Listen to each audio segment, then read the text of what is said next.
All right. Good morning, everybody.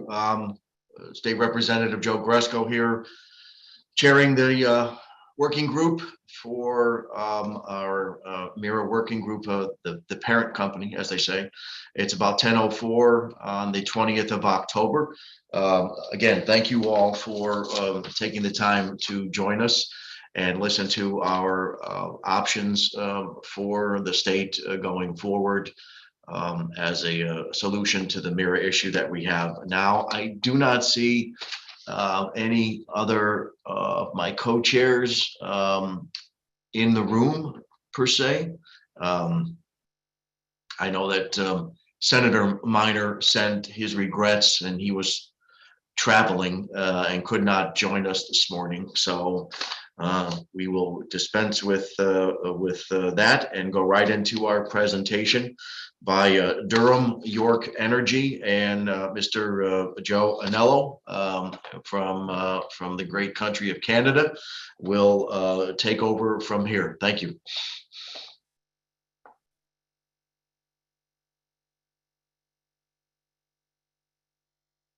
Oh, sorry, this is Bruce Howie. I'm just I'm going to be running the presentation. Oh, I thought it was Joe. My apologies. Oh no, we're working in tandem. Got it.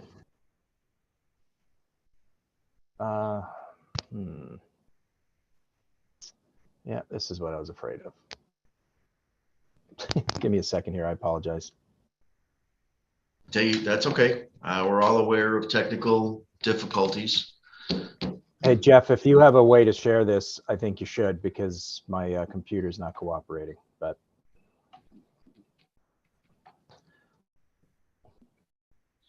there you go.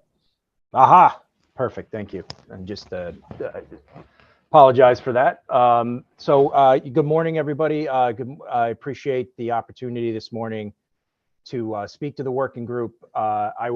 I will lead into Joe shortly, but just by way of introduction, my name's Bruce Howie. I'm a vice president with HDR Engineering. I'm also a Connecticut resident from Ridgefield. And I was the project manager for HDR on this project and worked very closely with Joe, well, since 2008. So I also am HDR's energy from waste practice leader and been working in the industry for over almost 23 years now. So I would like to introduce Joe from the great country of Canada. Again, Joe is the Director of Solid Waste Management for the region of Durham. And he was the lead for the region on this project. And prior to joining the project, Joe served 25 years in the Canadian Forces and retired as a lieutenant colonel. So without much further ado, I will turn it over to you, Joe, and give a little background on Durham region. Yeah, so I'm coming to you from Durham region, which is just east of Toronto, but we're a municipality that basically is urban and rural. Population is about 700,000. We're one of the fastest growing communities in Canada. And we have Pickering, Whitby, Oshawa, Clarington, and then we have Brock, Scugog, and Uxbridge that we take care of with regards to solid waste management. So the way we got into this project was that we had some fairly high level direction that came to us from our council. One was no new landfills. So they discarded that option right off the bat.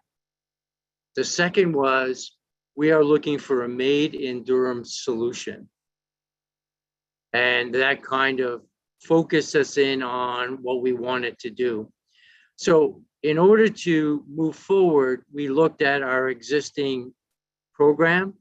So we have a blue box program here that collects both packaging and fiber material separately. We have an organics program that we take our food waste in the green bin, and that goes for composting.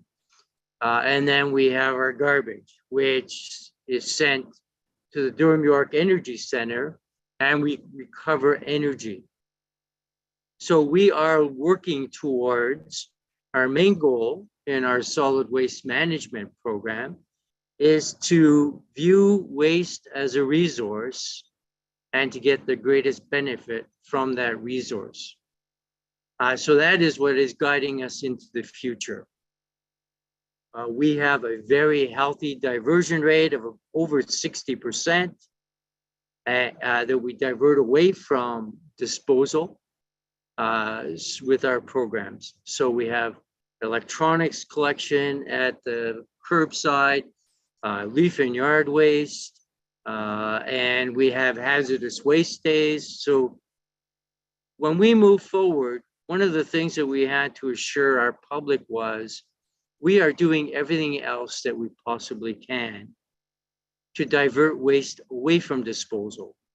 But when we are stuck with disposal, this is our best option because it gives us another opportunity to look at that hierarchy and take advantage of that recover piece of the pyramid where we are recovering the energy that remains within that garbage. So the black bin, the black bag. And then what is disposed of is ash. So from our perspective, 90% of our volume goes through our program and only 10% requires disposal from a volume perspective. Okay, so we are viewing that. As we went into this project, basically we had a long-term waste management plan that acknowledged we would be looking at thermal. We put together a business case comparing thermal combustion to landfill. That is, all of our documentation is available online. If you need any help finding it, please let us know. We had to assure our public and our regulator that combustion was actually a good thing and had a very manageable environmental impact. So we went through a generic environmental assessment, and then we did a site-specific. So the generic environmental assessment allowed us to select a site. Once we selected a site, we did a site-specific environmental assessment, and we looked at everything. Animals, plants, everything. And then we did, on top of that, a human health and ecological risk assessment. And that was to assure the public that there would be no undue risks to them with this new project. So that took a fair bit of time and a lot of consultation. We were the news item of many years. And I'm not going to say that we got everybody on board, but I'd say that over 80% of the people were in favor of what we were doing, but we had a very, very active and vocal 20%. Made life very difficult for us. So we went through a procurement process, and with that procurement process, we did a request for expression of interest. Then we did a request for qualification, where we looked at these companies and what they're doing now, and they had to present an operating facility as an example, a reference. And then we actually went into the proposal evaluation. And through that process, which took probably 2 to 3 years, it came out as Covanta Energy as the preferred vendor. That meant that Covanta Energy would be doing the design, build, operating, and maintaining of this facility. We did not want to break this up into different phases. We basically said, you do the design, and then when you build it, you can't argue about the design. And then when you operate it, you can't complain about the design or the building. It is all your risk. We recognize that as a very good contract for us. And as you move forward, that would be my recommendation: design, build, operate, maintain. However, we're seeing industry is shying away now from taking the risks that are associated with that, but it has served us well. And as the climate, as things change, especially with COVID and post-COVID, a lot of that risk rests with Covanta. So we don't have to worry about that. So we were quite happy with that delivery model, a design, build, operate, and maintain. Covanta is not as happy as we are, but c'est la vie, that's business. Next slide, please. Okay, thanks, Joe. So this is Bruce again. I'm going to talk a little bit about, Joe mentioned the technology selection process that many of the staff and politicians, for that matter, went over to Europe. And, we've been over there as well to look at the different technologies. So, not every technology is the right fit for every location. I think we recognize that. I think based on commercial readiness, availability, and just track record, really, that's how the region of Durham came to, thermal technology, specifically a mass burn technology, which is used widely in the state of Connecticut and in the US as well. So, just a really quick overview of technologies. We break them into sort of three main categories. There's thermal, which includes traditional combustion like mass burn or even RDF and fluidized bed combustion. And then you have pyrolysis and gasification. Your biological technologies like anaerobic digestion, and Joe, the region of Durham was looking into anaerobic digestion for their source separated organics. And that project's currently on hold. And then there's things like we call like hybrid technologies, which is a little bit of everything. You got a front end mechanical process. You might have a thermal process like gasification, or multi-stage combustion even. And, there might be another sort of close coupled piece to that, like a catalytic process to try to generate a fuel. To go to the next slide, Jeff. But, one of the main things we do when we're consulting with clients and with municipalities and so on is, you really need to break those technologies into two categories. There's established or commercially ready technologies, and, with a long track record like mass burn, and then there's more emerging technologies. And, whether they've only really had pilot scale or some small commercial scale experience, or their experiences in locations or with feedstocks that don't necessarily align with the feedstocks you're dealing with, particularly in the US. So, gasification, I've been to gasification plants in Asia and in Japan specifically, but their waste stream and their economics are very different than what we have here in the US. And sometimes that needs to be taken into account as much as, will the technology work or what is it producing on the back end? So as Joe mentioned, the regions ultimately selected mass burn, and after that competitive RFP process, where they had up to 3 or 4 bids and 3 acceptable bids, Covanta came out to be the preferred design, build, operate, maintain contractor. Next slide, Jeff. So this just kind of summarizes, what the advantages and disadvantages of other technologies are. And again, the reason the region went with mass burn is because it was proven. It's 4,000 installations all over the US.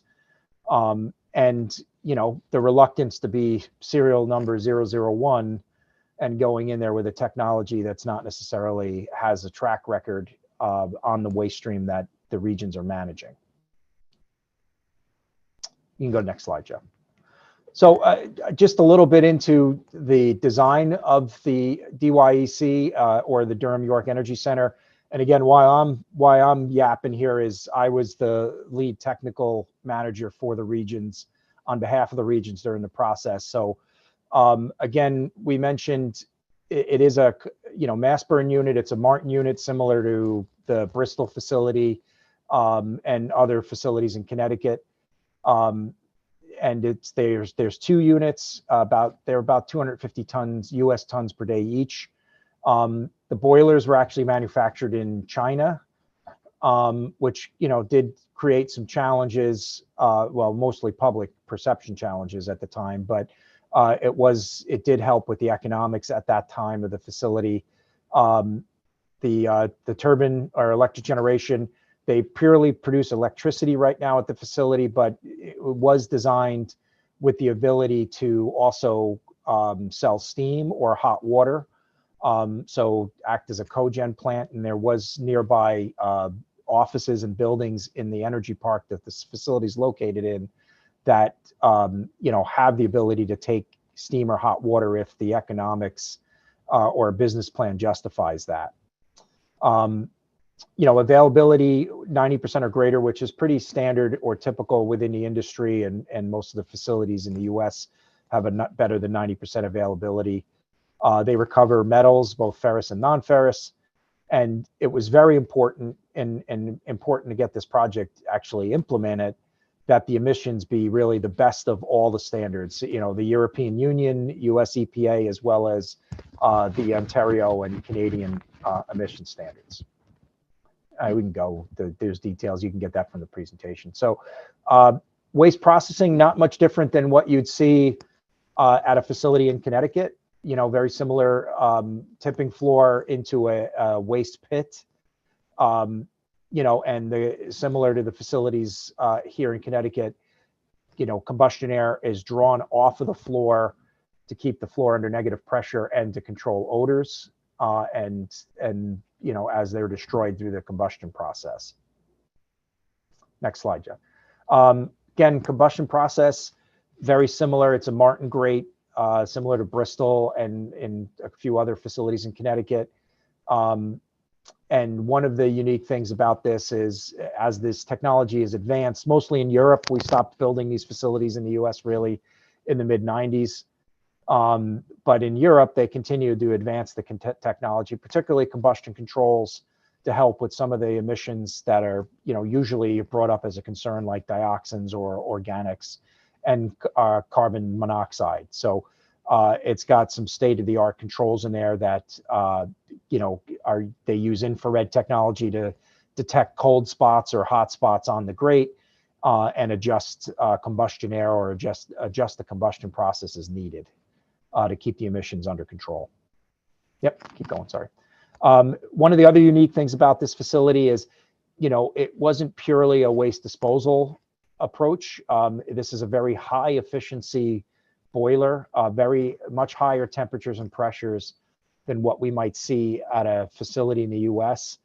And that, allowed what is a relatively small facility to produce, electricity more comparable to, say, even a 750 or 1,000 ton per day facility, because of that higher energy efficiency and efficiency in the steam cycle process and electrical generation process.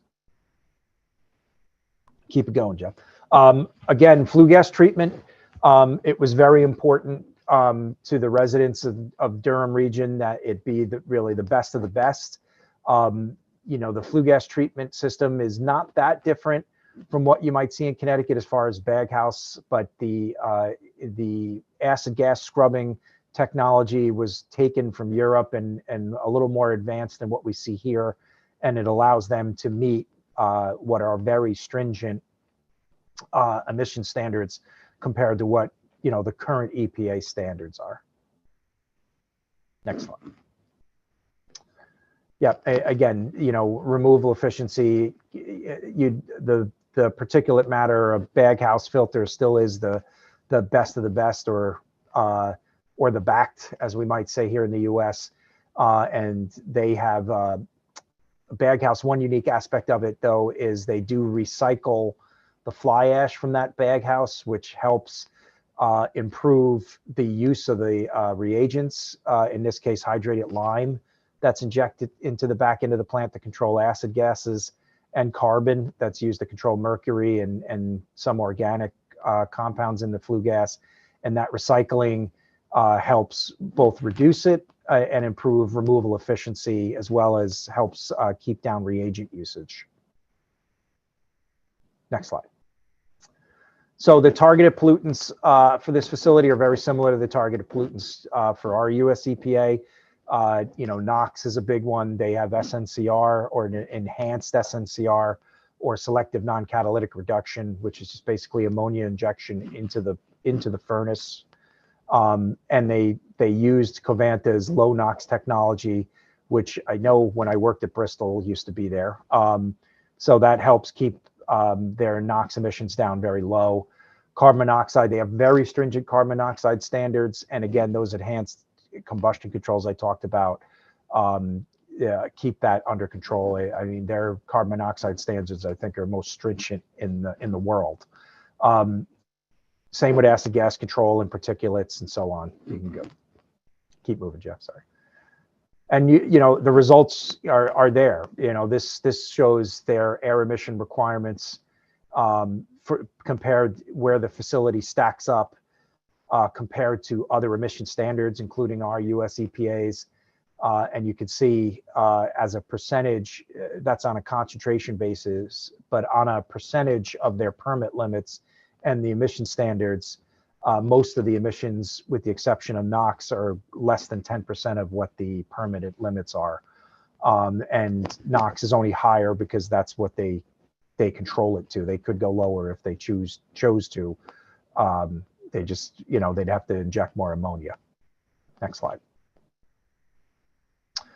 So I'm going to go through this really quick, but you know, in a 30-slide presentation, it seemed like this process was so easy and straightforward that we got the implementation. That is not, in fact, the case. You know, Durham first started to look at this back in 2004, and when their solid waste master plan and early preliminary planning, and really from initial discussions about this through the environmental approvals and process to, you know, the pictures you're going to see here, which is construction, that took, you know, 6 or 7 years, believe it or not. And the construction process itself took close to, you know, took about 3.5 years.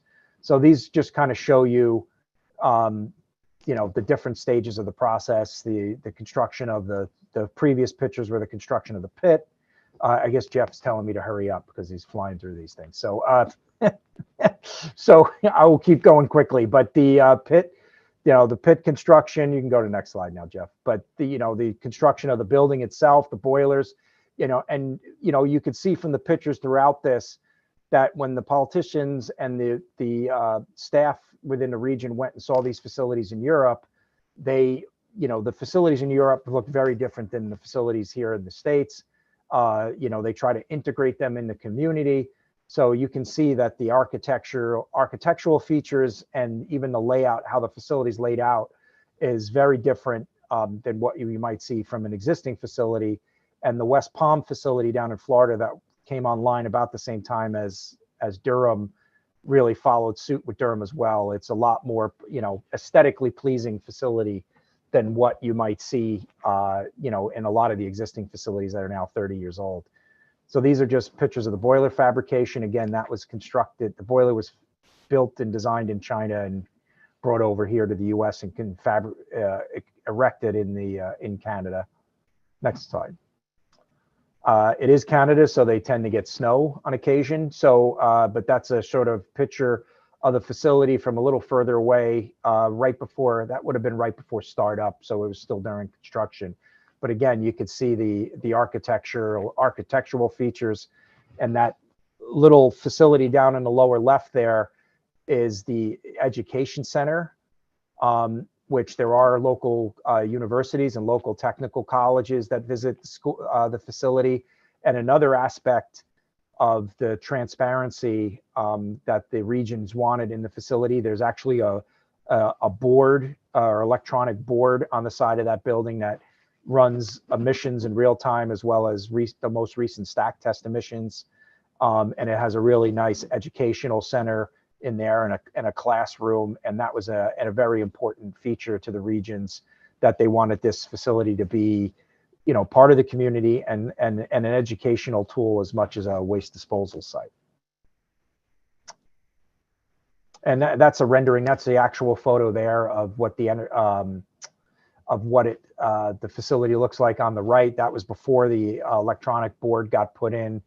And, you know, obviously on the left, that's a rendering, and it does look just like that today. So next slide.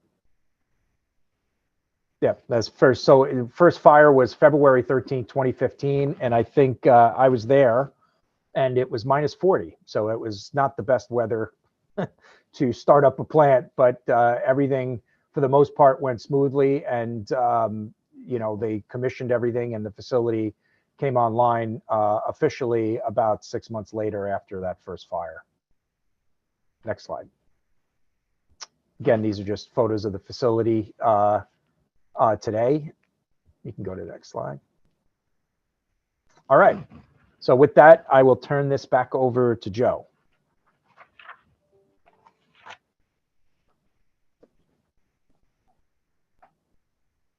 Joe, you're muted. Yeah, Joe, you're muted. So, excuse me. We are now in the operation maintenance phase.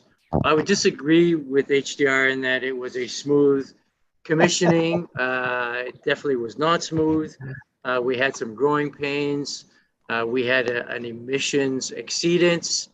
We brought in our regulator and worked through it with them. But because we had so much, we had the best standards and we had the right equipment in place, we put together an abatement plan with our regulator and we were able to get well below. It was a dioxins furans exceedance, and now we are mostly in a single digit range for that, which is very, very low. So it was a very successful abatement plan. But we did take about a year to get it into commercial operations in 2016. We are running at about 100% efficiency now, generating electricity. The electricity brings in about $8 million a year to offset our costs.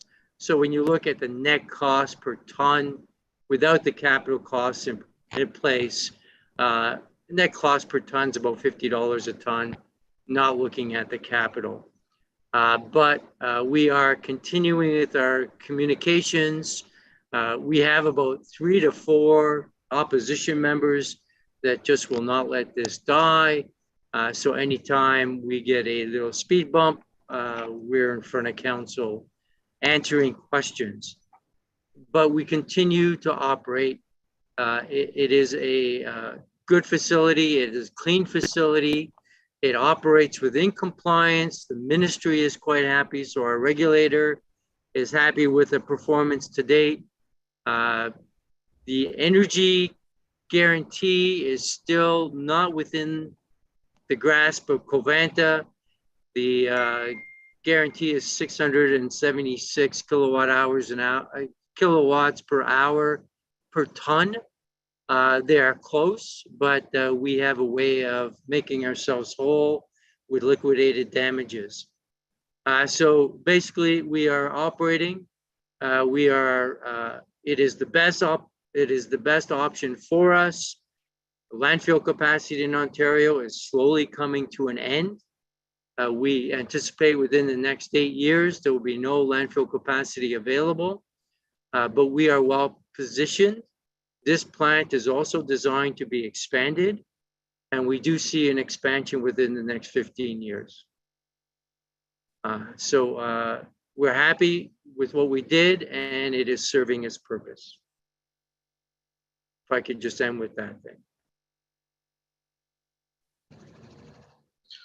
Well, thank you, Joe, and thank you, Bruce. I know there's going to be questions. I have some questions, but in an effort to not monopolize the conversation here, I would defer to the members of the committee. However, first, I'd like to acknowledge my co-chairs who have joined the presentation. Senator Needleman and Senator Formica, give you a chance to weigh in here if you choose to, or we could just go to questions. Your call. Thank you. Ask a question, Mr. Chair, if you have. Thank you very much. Go right ahead. I missed the beginning part. My apologies. I'm wondering if you discussed revenue and sustainability on your operations there. So from our perspective, of revenue. It costs us approximately $120 a ton to process each ton of waste. We get about $60 a ton back in revenues for electricity and metals. That gives you an idea of where we are. Capital costs, we were able to pay with some grants and through a federal gas tax rebate. So we have paid off the facility and we are in operations mode. So comparability to our landfill costs here, landfills are all long distance. It is about $90 to $110 a ton for disposal in landfill up here in Canada. So how do you operate if you're collecting 60 on outflows of 120? So we pay 120. So we're the only customer here. So there are no tipping fees. Basically, it's us and York. There is a guaranteed throughput. So that whole concept of tipping fees really doesn't apply here. They get paid. I would say it's a porter pay. If we don't give them the waste, they get paid basically the same. But we've been able to meet our obligations for waste to run this facility. All right, maybe we should be sending our stuff up to you. Canadian dollars, Senator. That's like 5 cents down there. Thank you very much, Mr. Anello. Thank you, Mr. Chairman. I appreciate that. So I don't, Senator Needleman, if you have a comment, please. Thank you, John. Thanks. And I'm sorry also that I jumped on late. May want to get this presentation via an email. You said that the tipping fees are not, there's no tipping fees. Is the revenue, like, how do you assess where does the money come from to run the place other than the energy? And my other question will be, how do you value, or how is the energy valued up there? All right, so we have a budget that we get from the tax base to run the facility. Okay. All right, so it's an annual budget and we reconcile it each year. But we know this is how much waste the facility can handle, and this is basically the annual cost. So for us, it's an annual cost. The revenues come to us from the energy sector. So our electrical distributor pays for what we put into the grid. And that comes to the municipality. And then Covanta markets the metals. So the metal market is about $800,000 a year we get in revenues. And the electricity revenues are about $8 million a year. We have an agreement of 8 cents a kilowatt hour. 8 cents. So is that like a power purchase agreement, basically? That is a power purchase agreement, yes, sir. Okay. And so when you say the municipality, that means the operation is funded as a fixed cost by the taxpayers. That's correct. Okay. So that's why there's public garbage pickup. There's public garbage pickup. There's no tipping fee to the municipalities, but they bear the burden of the operation minus the value of the energy. Right. It is a put or pay type contract. If we were looking at this from start and capital didn't come through grants or other sources over a 20-year period based on the capacity of this operation, how much would you estimate, and I'm not looking to pin you down on it, but how much would you estimate the capital cost amortized at a typical interest rate would cost per kilowatt hour, or have you not done that?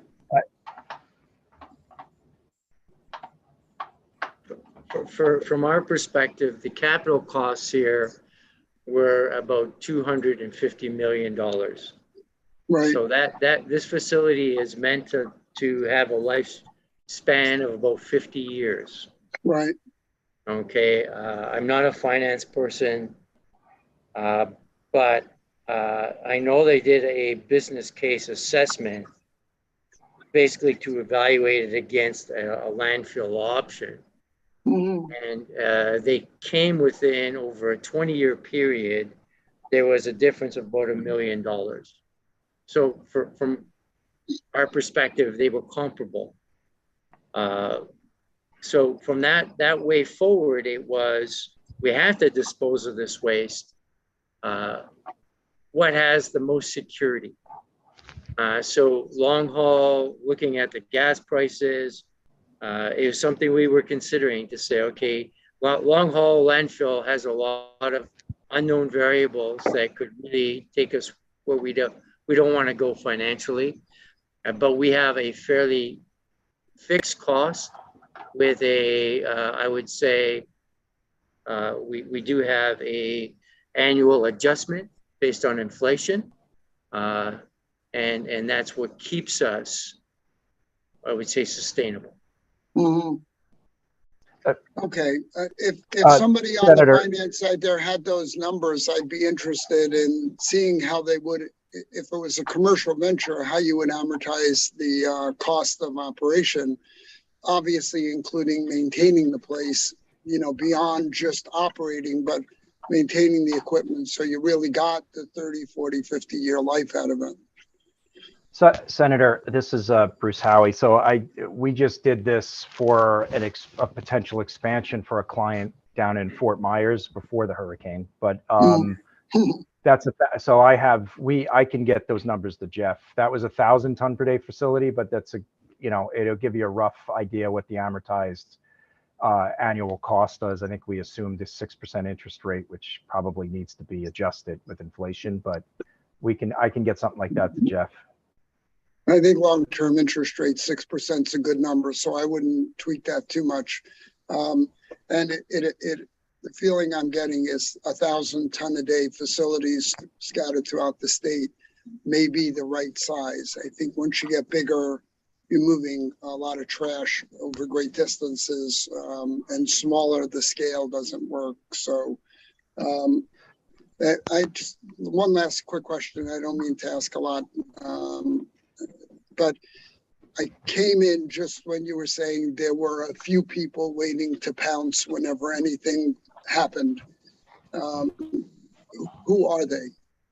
Names and phone numbers. No, I'm only kidding. What groups are out there aligned, to be critical of this? Yeah, it's funny.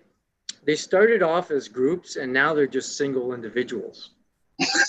So we have an obligation to meet with them once a year, go over the operations, and 3 people show up. That's it. Whenever we have a bump, there's maybe 3 to 5 people, but I mean they will get time with the regulator. They'll get time with the media. I don't know if they have anything else to do in their lives, but we do provide them entertainment, if that's. So this whole operation functions under regulatory oversight? Absolutely, yes. So Okay. we have oversight of Covanta as the owner, and then our regulator has a relationship with both us and Covanta. And the regulator is the utility regulator? It's the municipality. We have an environmental ministry, and then we also have the power generation. So is this a provincial operation or is it a municipal? It's a municipal. Municipal. Okay, great. Yeah. Well, thank you. Sometimes the province is the issue. Okay. Yeah. And Senator, during the implementation process, Joe and I sat through 2 17-hour public meetings, but during that, prior to construction and environmental approvals, there were some groups that even came up from the states to support those 3 or 4 people that Joe mentioned, like Sierra Club and there's an individual in Rochester, New York, that's I forget his name, but he made the trip up there too to kind of help them push against this. But once the project was implemented, they all went away. So the opposition was the environmental groups. It appears that at some high level, Sierra Club has now sort of moved in the direction of thinking that landfilling is a better approach, although that's a finite resource, as we all know. I'm not sure why they think that, given the methane production, but that's a whole separate conversation. Thank you so much, and thank you for your indulgence, Mr. Chairman. Thank you, Senator, both senators. We're going to go next to James Albus from our Department of Energy and Environmental Protection, followed by Brian Paganini. Thank you, Mr. Chair. I have a few questions, so I appreciate the indulgence. And first of all, Joe, Bruce, thank you for the presentation. It was very informative, and I appreciate you taking the time to speak with the group this morning. I recall from the presentation, the facility has a capacity of 154,000 tons per year. Is that correct? 140,000 tons. And that's what it is permitted at. It can actually take 160, and we're looking to amend our permit to take up to 160. And are you operating at capacity now? We are operating at capacity. With COVID, we surpassed capacity because everyone was home. James, just note that that's metric, so add 10% to it. Okay, that's that what I saw the conversion. Being that we're the only ones not in the metric system. So. Okay, and your processing capacity, what does that represent in terms of the overall waste generation for the region? So the DYACE, so the Durham York Energy Center, is our main disposal option. We send to landfill maybe 10,000 tons a year.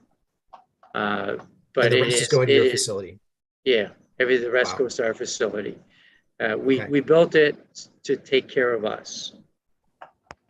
So one of your early slides also indicated there's about a 60% diversion rate in the region. Yes. Does that include, just, your bottles, cans, paper, or does it also include organics and it also includes organics. So we have a fairly good organics program that creates compost. We are looking to move to an AD system, whereby we will be able to create energy from our organics.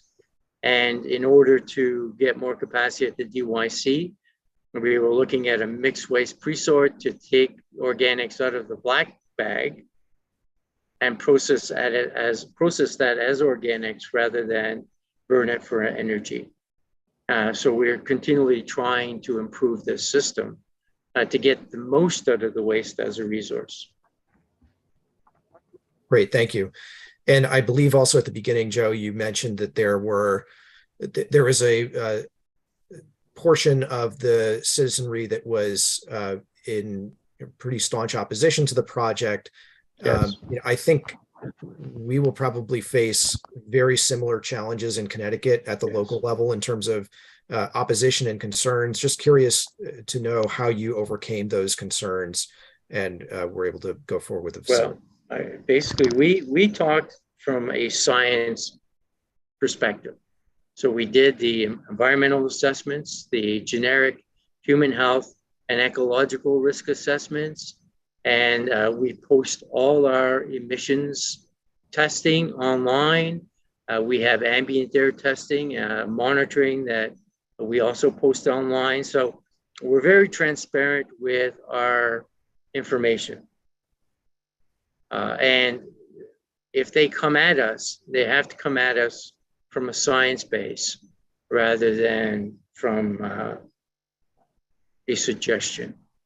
Okay, anytime they come at us, we're able to bring up the data on ambient air and our source testing to basically say it's not us. And we do regular odor monitoring. We've never had an odor complaint. We're able to say it's not us because we have a robust monitoring system. And what sort of site characteristics are needed for a facility like the one you have, and how close site characteristics? I mean, what are the utilities you need? What is the footprint in terms of acreage, and how far away do you need to be from a community, for example? And was that an issue in terms of siting? Yeah, it was. We considered all those things. First of all, a service site. We had to bring in natural gas to fire up the boilers and to take them down. That cost a bit. We had to have a electrical distribution system close by so we could feed into the grid. It was a big thing. Our transportation network. We try to keep the trucks out of the communities so they travel along the highway, and then they're able to come in without disturbing any community. We do have a buffer around us. Basically, it's a bit of an industrial zone, so it's an energy park. And if a residential division wants to set up, they have to basically do the studies to ensure, like, we have no impacts beyond our, I would say, our property line, except for our emissions, and our emissions are very, very low. So, and James, just part of your other question, it's a 12 hectare or about 30 acre site. Yeah. It's got a lot of space though. I mean, we've got facilities in the US that are on 5 or 6 acres, but they do this particular site. They had the room, and they also wanted the ability to expand. Yeah, so it's cited to go up to 400,000 tons a year. Okay. Thank you for those answers. That's really helpful.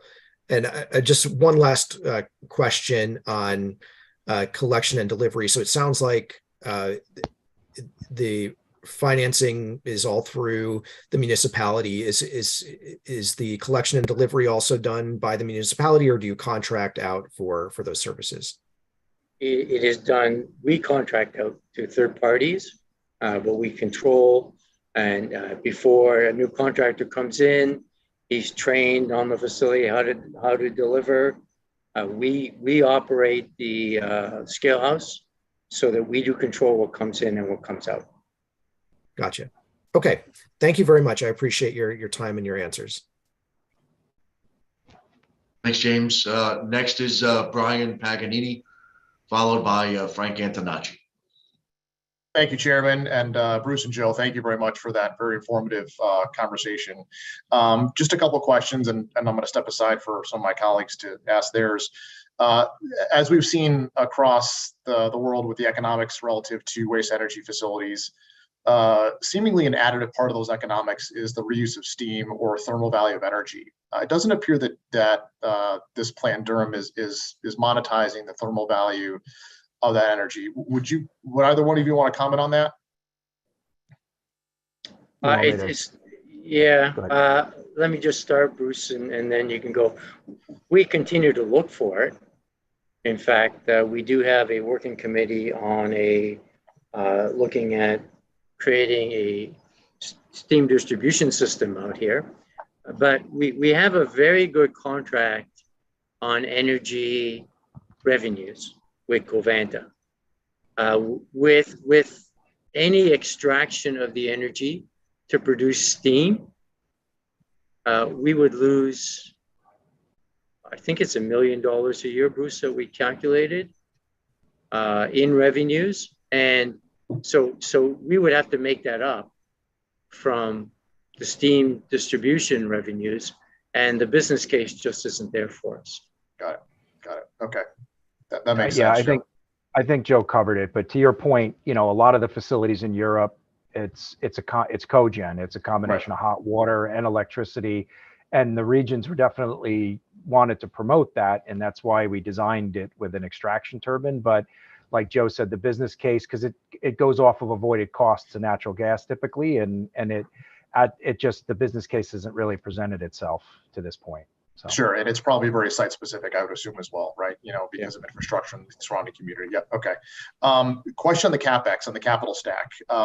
Relative to the emissions equipment, the SNCR and the low NOx technology, rough ballpark estimate, what percentage of the capital was apportioned to the emissions control technology in your guys' estimate? Hold on, Joe. Yeah. I don't have that readily available. Let me see if I got another, I can get you that. I'd have to go back to some of the data, but I can feed that information back to you. I just don't have it at my fingertips. Yeah, No problem. It was very significant. Yeah, it was.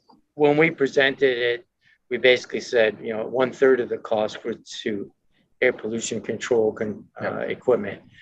We use that as a very generic talking point. Yeah, I was going to say about a third, but we can get you something more specific. No, that's fine. Thanks, guys. And then last question is mass burn versus RDF technology. There seems to be a movement towards mass burn, throughout the world versus RDF. Just interested in your quick thoughts and comments about the movement towards mass burn versus RDF, particularly for locales like ours. Want me to take that one, Joe? Yeah. Yeah. So, I mean, why RDF facilities were built 30 or 40 years ago here or over in Europe was, the technology, even mass burn was relatively new at that time. I think the thought was it'd be more efficient and even more environmentally efficient. I think over time between, as mass burn further established itself, that really wasn't seen as the difference. And RDF, you can have odor issues as well. Mm-hmm. Because of that front end waste processing piece. And I think the other biggest component of it is costs. You've got the higher capital cost for the front end and then the higher maintenance cost for that front end. And I think Europe began to move away from it. And then, it's a lot easier that if it can feed, for lack of a better term, if it can fit down the chute, it's just a more cost-effective method and it's just as efficient as RDF. So I think that's really why they've moved away from it in most places. Yeah.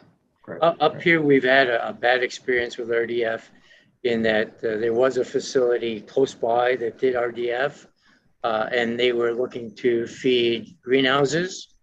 Our regulator stepped in and said, you're burning waste, therefore you have to meet all the environmental emissions requirements, and that basically killed that project. Mm-hmm. Got it. Gentlemen, thanks for your time and appreciate the great back and forth. Thank you, Brian. And last up is Frank Antonacci. Frank. Yes, thank you, Chairman. Can everybody hear me? Yep. Okay, great. So thank you, Joe, and thank you to the folks from HDR, Bruce, etc. The question I would have is, I think I heard $250 million for the capital cost. What exactly is the current annual budget for the operating cost of the facility? So we're just going through that now. Like I said, they charge us I believe we're at $123 per ton. That is to operate the facility, to maintain the facility, and to undertake the life cycle replacement. So basically the operating costs would be $123 a ton times 140,000 tons capacity a year. That gives you the annual cost. So roughly $17 million. Yeah. And then on top of that, we have some monitoring costs, which add maybe another $1 million or so. Okay, thank you. So, I have another question on how the region thought about this. I know obviously this development started in 2004 and we're here 20 years later. So, I believe you said you have a putter pay contract to provide the waste to the facility? Yes, that's correct. And for how many years is that? Well, that basically is the way the contract is written. It take us for the first 20 years of operation. Okay. So the operation started in 15, so pretty much, or when is that? For 2040 Operation. or 2035? So our official operation started 2016, and it's 20 years from there. So it takes us to 2036. Yeah, so the reason why I asked that is if, how do you think about additional diversion or the potentiality of more advanced technologies coming during that time period that could potentially limit your ability to provide for that put or pay to meet your obligation? It seems like if you increase diversion more, it may be unaligned with your incentives or necessity to fulfill your obligations to the facility. Absolutely. How do you think about that? You're absolutely correct. So we're modeling our growth, which I said we're one of the fastest growing communities in Canada.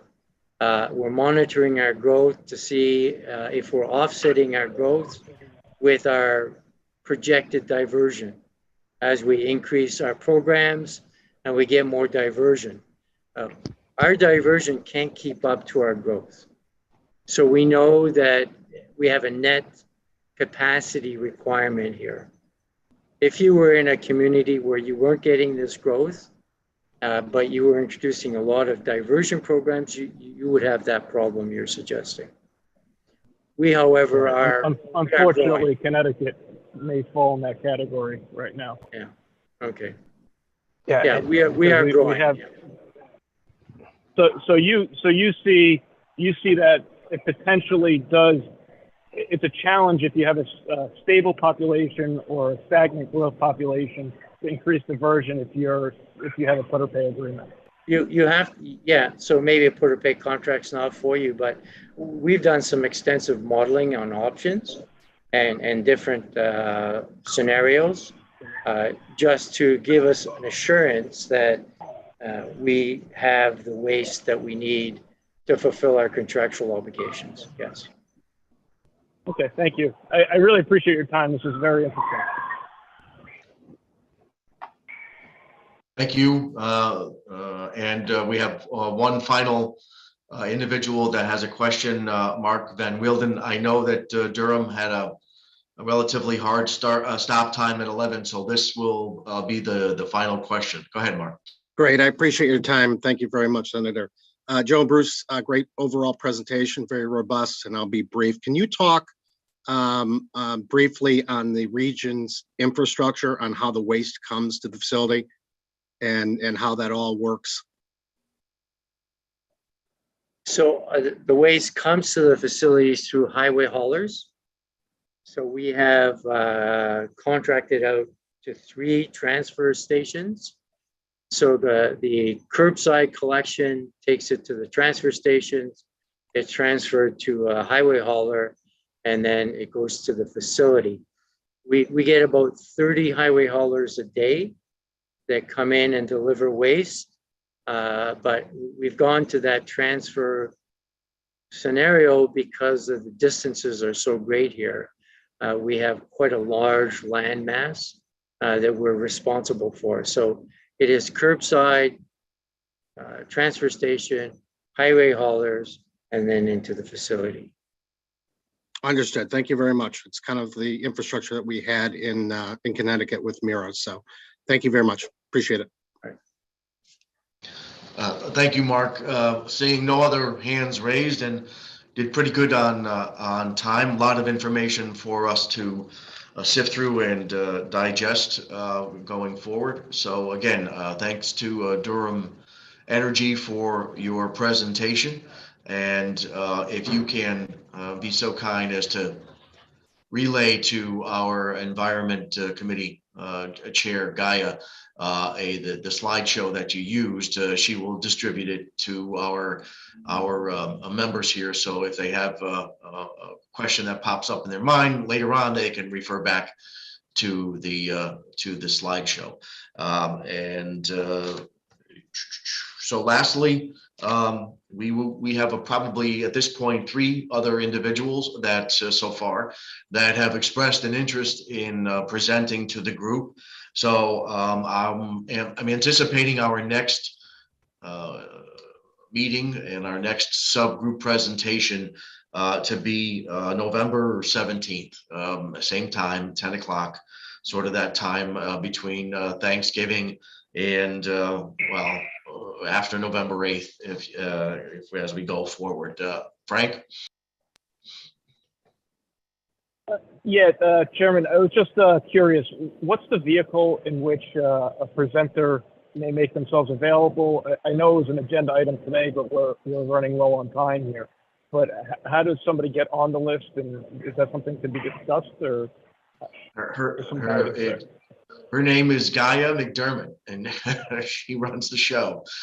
So yeah, please express your interest in presenting to Gaia, and we will get you on the list. At this point, we're probably going to stretch into next year, into January of 2023, to accommodate our presenters. But like I said, the 17th at 10 is the next tentative date for our next presentation, and you'll get a confirmation of that and a Zoom link from Gaia once it's firmed up.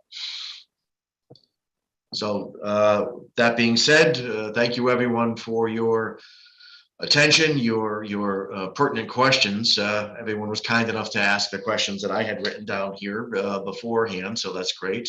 And look forward to hearing